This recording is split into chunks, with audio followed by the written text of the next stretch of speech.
Okay, boxing fans, right now we're going to talk about Carl Frampton versus Kiko Martinez. This is the rematch.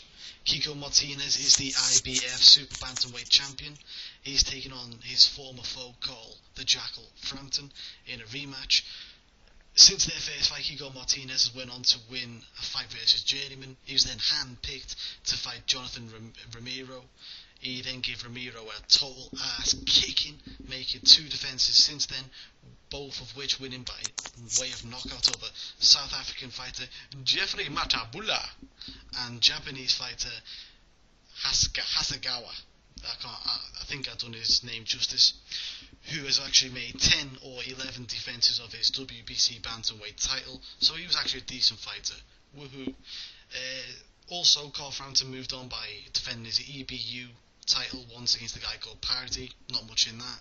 And then he fought a eliminator with a guy called Cazares, who couldn't count to 10, so you can take what you want from that. Kiko, like a true warrior, decided to give Frampton a title shot so he can try and avenge his loss. I'm here with No Holds Barred Boxing, I'm here with Paulie Mack, and I'm here with Rory from Picks from the Paddock, that is.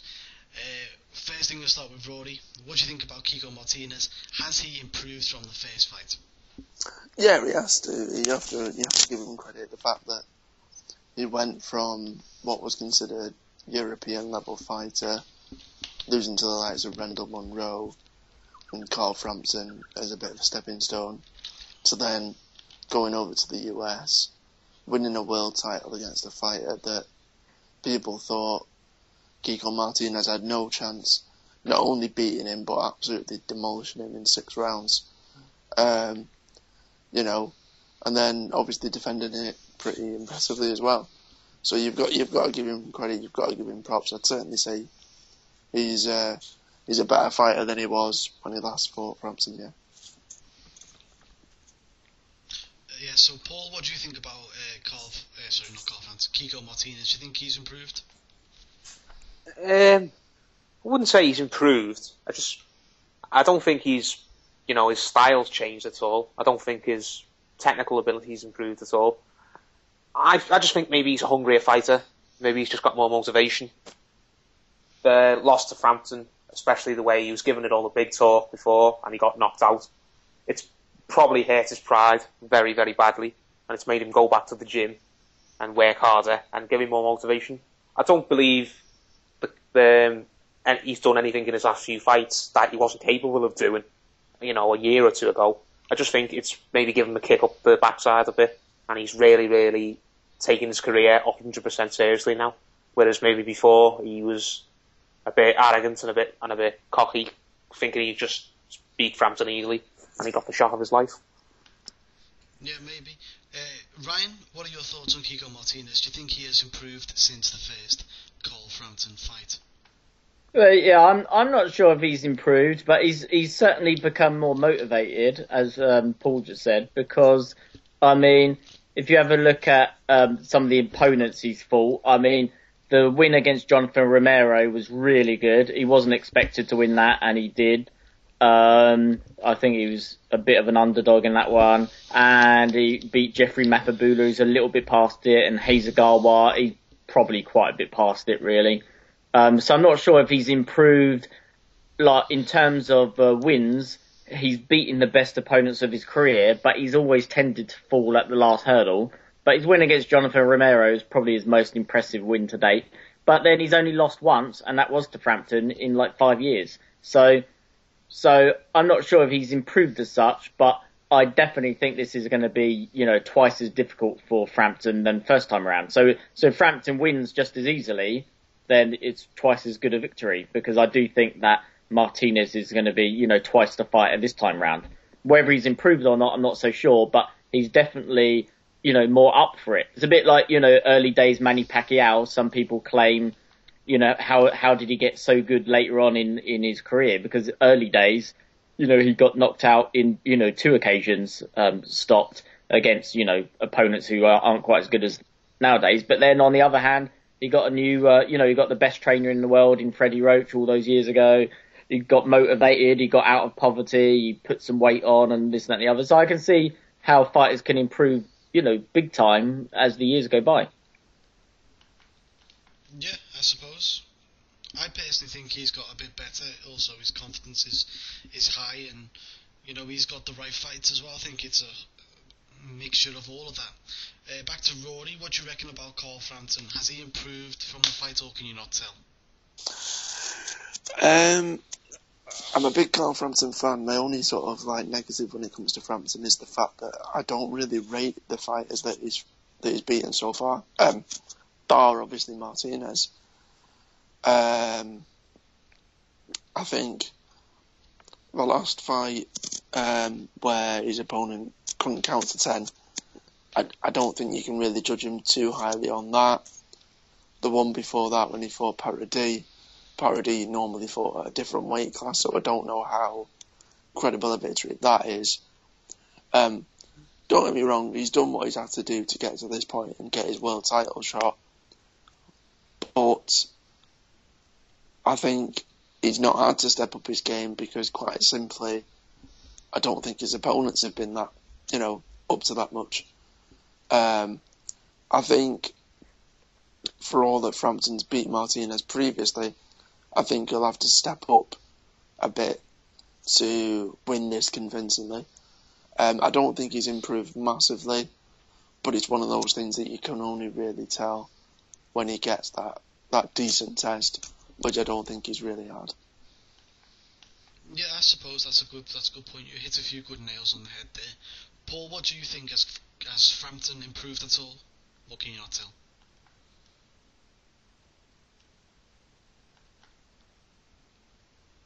Okay, we'll go to Ryan instead. So Ryan, has he improved at all, Frampton, or can you not tell? Since the last fight? Well, since the last fight, he's beaten Parody, who is a good European level fighter, and Cazares, who has seen better days. And yeah, to be fair, he's moved up a lot. At his lightest, he was fighting at light flyweight, and this one was at super bantamweight. So he's moved up a lot and all that. But then on the other hand, he just come off of a win against Miranda, who himself has seen much, much better days. But so the wins against Parody and Cazares aren't his best. I personally think his best win to date was the Martinez one, followed by his win against Steve Molitor. And his win against Steve Molitor, who was twice defeated in his entire career, once defeated in many years, and a world champion just a matter of a few years before. I actually ranked that win as the best prospect win of 2012, which is, in an article I wrote, I gave Frampton Prospect of the Year 2012. So personally, I think that he might not have improved as such, but since the last fight, but overall he keeps improving. Throughout from the beginning of his career to this current day, he's improving all the time. So I'm not sure if he's improved significantly since 2 years ago or a year ago, the first fight, but he's definitely keeps improving. And if he keeps, if he beats Kiko Martinez again, well, he's got himself a world title, and within under 20 fights. He's 27, he'll be one of the best, young fighters in the world. Mm-hmm. Yeah, I suppose that's a good point. We'll go back to Paul now. Had a few technical difficulties with Paul. Paul, you back? Yeah, mate, sorry about that. What happens with Carl Frampton? Has he improved, or can you not tell? I don't think you can tell, to be perfectly honest, because he's fought twice, I think, since the last Martinez fight, and they were both glorified, keep busy fights, really, weren't they? Neither guy was anything great. They weren't expected to give him any sort of problems. So, Frampton, I don't think you can tell whether he's improved or not. But maybe he's the finished article anyway. Maybe we saw in the first Martinez fight as good as he's going to be, and that was enough to beat Martinez the first time. Maybe it'll be enough to beat him the second time. We don't know. Maybe Frampton's got a lot of improvement to do, and he just needs the right opponents. Or maybe he's already there, and he's reached his peak, or he's near his peak anyway.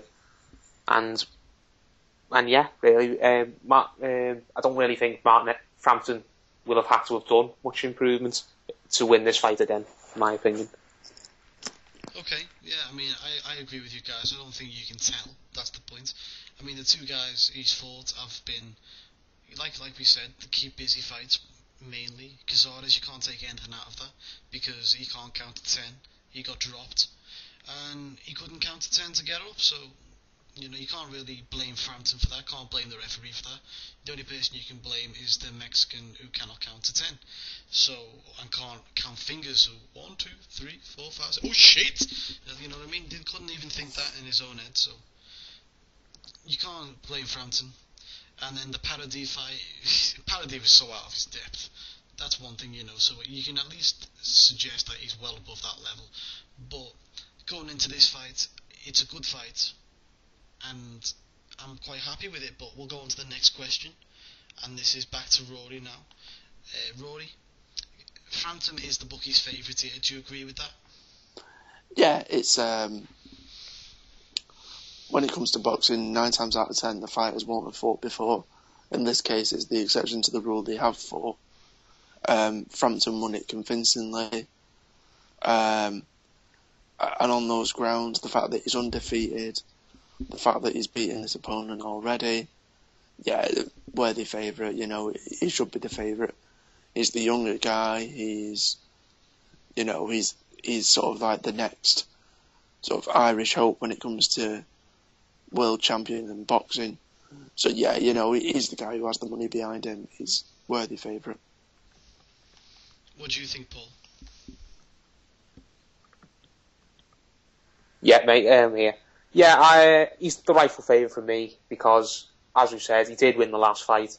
And I can understand people making a case for Martinez because he has got better wins since he lost to Frampton. He's been more active. He's had 3 or 4 fights.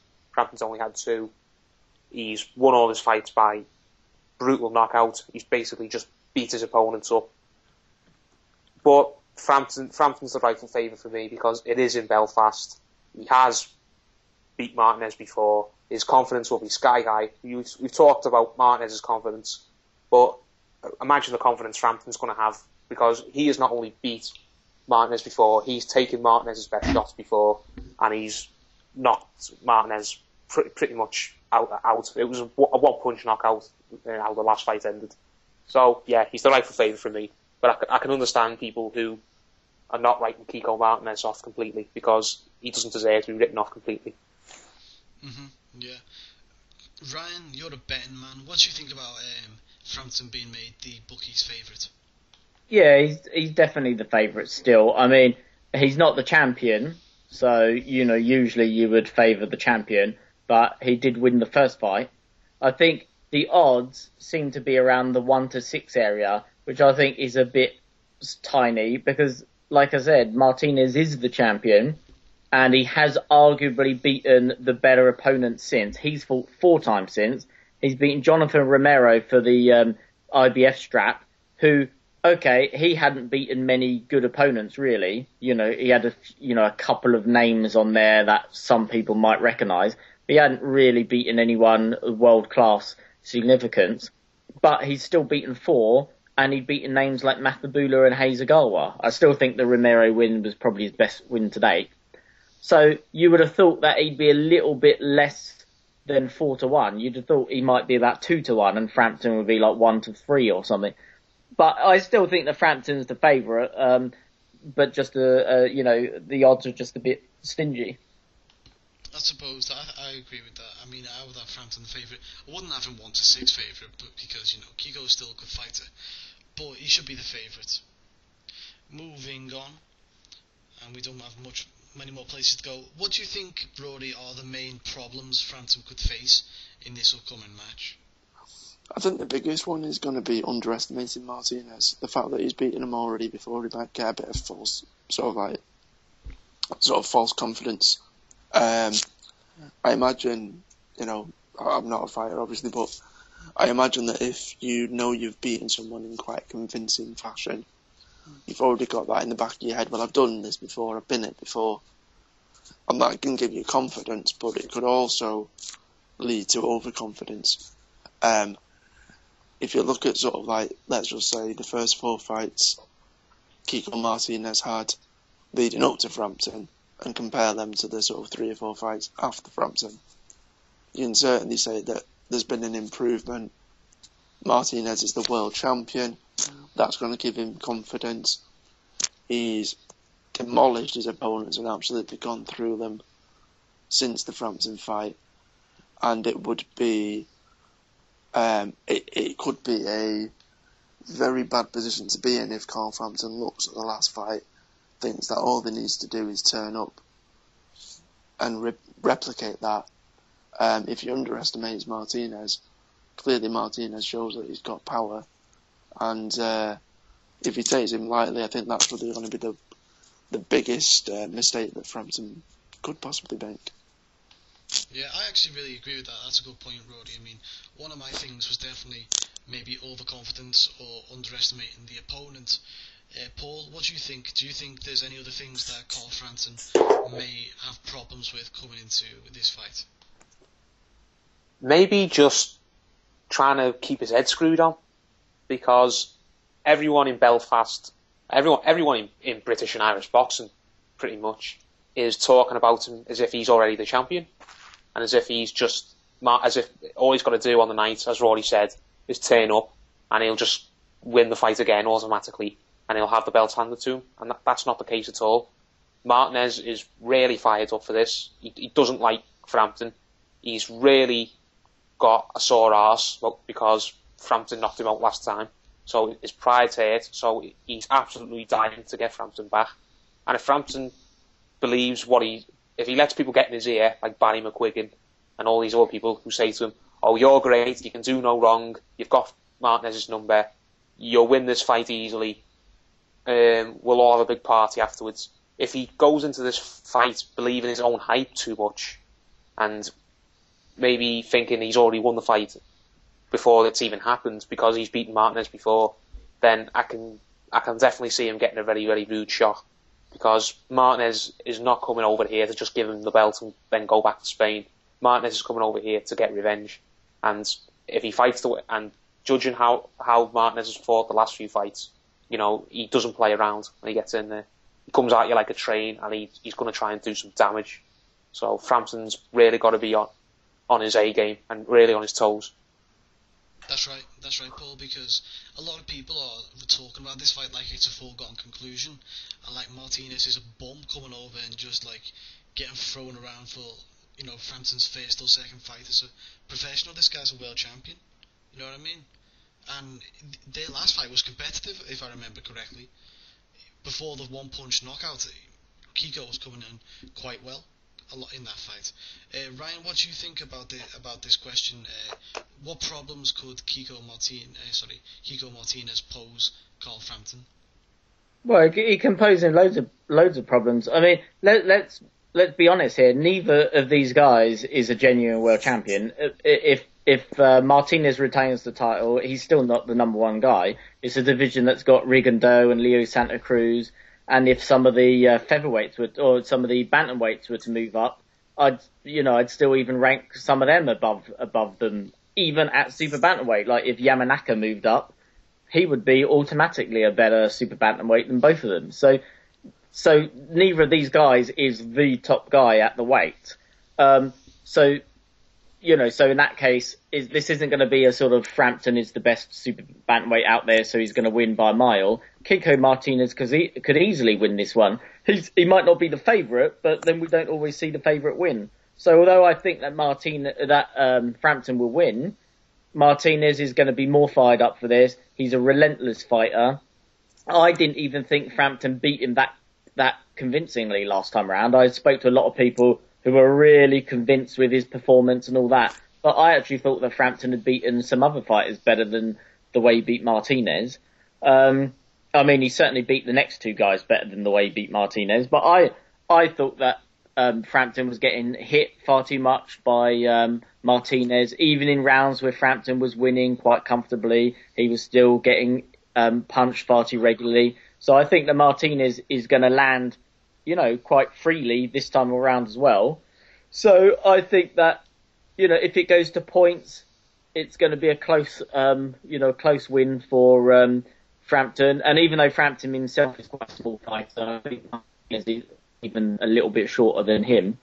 But I think that, Frampton's going to have his hands full. So, I wouldn't rule Martinez out at all. Mm-hmm. Yeah, I wouldn't either. Just want to quickly add this one in. We'll go back to Rory. It's not often that you see fighters who take such a one-punch knockout loss, such as Kiko Martinez, come back strong. Does that really, scrap that rule that you can't really back fighters who get knocked unconscious, like by one punch, they can't come back? Well, I mean, the fact you kind of just answered your own question. The fact that Martinez then went on to win a world champion in the US against a guy he shouldn't have been beating clearly shows that, it's not the same for every fighter. I think in the boxing game, I think it's very true the saying that anyone can be KO'd. Anyway, if someone hits you square on the chin or square in the temple, anyone can be knocked out. It's how your body as an individual person, both mentally and physically, are able to overcome that, is how you then progress. Some fighters, you see, that end up getting KO'd badly and never the same fighter again, whether that's mentally or physically. Other cases, they'll get knocked out. Look at Lewis. When he got knocked out by Rackman, he then came over. He came back and won the titles back and went on to defend them and looked better than ever. So I think it's one of those things that you can never really plaster across the board. It's all very much an individual based on their physical and mental state, really. Yeah, I agree. I'm just saying this question to piss off a few people because it just shows that people are stupid and they just generalise the whole board 100% across the board when you can't really do that. What do you reckon, Paul? To be perfectly honest, lots of people have short memories, don't they? And some people have long memories. Some people won't let a fighter hear the end of it if he gets knocked out. They let that define his whole career when it's really not fair. Almost all the best fighters in history have all lost at some point, and most of them got knocked out.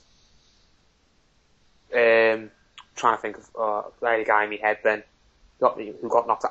Amir Khan. Amir Khan got absolutely blasted in by his 10th fight, something like that, by Braiders Prescott, and look how he's come back since. He won a world title, won 2 versions of the world title, went over to Vegas, and but you know what I'm saying. There's so many other examples. Just one bad knockout loss doesn't ruin you as a fighter forever. In every case, I know it does in some cases, but definitely not in every case. And it's clearly not ruined Martinez. If anything, it's been a blessing in disguise for Martinez because, as I've said, it's made him a hungrier fighter. It's made him even more determined to make the most of his career. And if Martinez hadn't been knocked out by Frampton, would he have got that title fight against Romero? Hell no. Absolutely not. No, he wouldn't have. Would he? And even if by some miracle he had got that fight against Romero, would he have won it in the fashion that he did win it? I don't think so. To be honest, I think that knockout loss motivated him so much that he went in that fight against Romero and fought the fight of his life. So knockouts, okay, they can be bad things, but sometimes they can be good things. And it's clearly been a good thing for Kiko Martinez, even if it still hurts his pride a lot to think about it. Mm-hmm. Ryan, what do you think about people generalising across the board about a KO loss ruins a fighter? Yeah, I mean, it doesn't always. I mean, Roberto Duran got absolutely knocked unconscious by Thomas Hearns.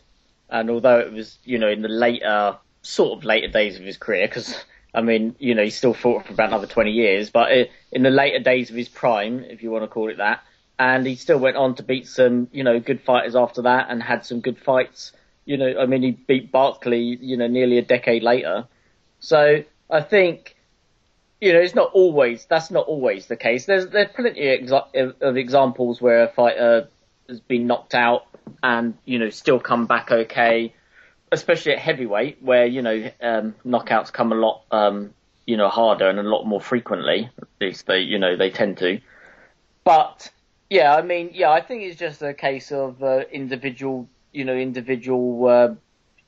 things like Nigel Benn. There you go. There's another one. He got stopped by Michael Watson on a jab, and he came back a few years later, and then he got stopped by Chris Eubank, and then a few years later he stopped Gerald McClellan. He might have been the best opponent he fought. So yeah, I think it's all sort of the whole A, B, C thing. Just because you lose to A by knockout doesn't mean you're not going to necessarily beat B, or styles make fights. So yeah, so the knockout thing shouldn't be playing too heavy in either guy's mind. Yeah, I agree. I just wanted to throw that out there just to annoy a few people. But we'll just go into our predictions now. Rory, what's your official prediction for this fight? I think that originally I was dead convinced that Frampton wins by a KO. I was completely convinced that it'd be a mirror image of the first fight. But the more we've discussed it, the more it's gone on, and the more I'm into your minds. I think it'll definitely go past the first half. You know what? I'll stick with my quote. I'll still say Frampton stops him, but I'll say it'll be rounds somewhere between 9 and 12. So 9 and 12 for Rory. Paul, what are you saying? I pretty much agree with what Rory said at first. I think it will be a mirror image of the first fight. For the most part. The first part of the first fight, it was nip and tuck. Frampton would take a round, then Martinez would take the round after, and that went on for about 6 or 7 rounds. And then eventually it started to both fights had the moments, and I think that it'll be that again. But I think Martinez will, like he did last time, will charge at Frampton, apply relentless pressure, and this time he'll do it even more so than what he's done in the first fight. I think Martinez is going to go and take Frampton out early, or at least try to. He's going to go at Frampton like a train. He's going to charge out of his corner. He's going to try and pour hot water on him and really try and get to Frampton. But I can see Frampton boxing smart for the first few rounds, boxing off the back foot. You're not getting too excited. You're not trying to land these big shots too early. And I think after maybe 4 or 5 rounds, the steam will come out of Martinez's tyres a little bit. He'll slow down, and I can see Frampton, after about round 6, starting to walk forward and land his shots. And I'm torn between 2 rounds. I'll go for round 7. I think Carl Frampton, like last time, will time Martinez perfectly, lands a perfect square on the chin shot, and he'll knock Martinez out in round 7. But for the first few rounds, Martinez will really, really try and make it a dogfight. But I can see Frampton riding out the storm and getting the knockout later on. With such precision prediction, I hope you're going to put a quid on it at the bookies. You've really got to. Ryan? Yeah, you got to. Ryan, go on. What's your prediction? Yeah, I thought point, but I thought Frampton on points, and I thought it would be really tricky. But yeah, I'm thinking more like knockout. But I don't think it ends in the first half. I think it ends in the second half. So I think about round 9 or 10 for Frampton. Cool.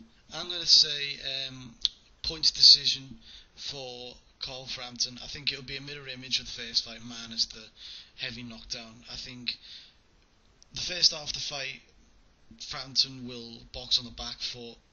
Second half, in the middle rounds, Kiko will come more into it. He'll land his shots a bit more, and towards the later rounds, Frampton will have the crowd behind him. He'll box more and probably pull out a few more rounds, and it'll end a reasonably good decision for Carl Frampton. Like 116, 110, something like that.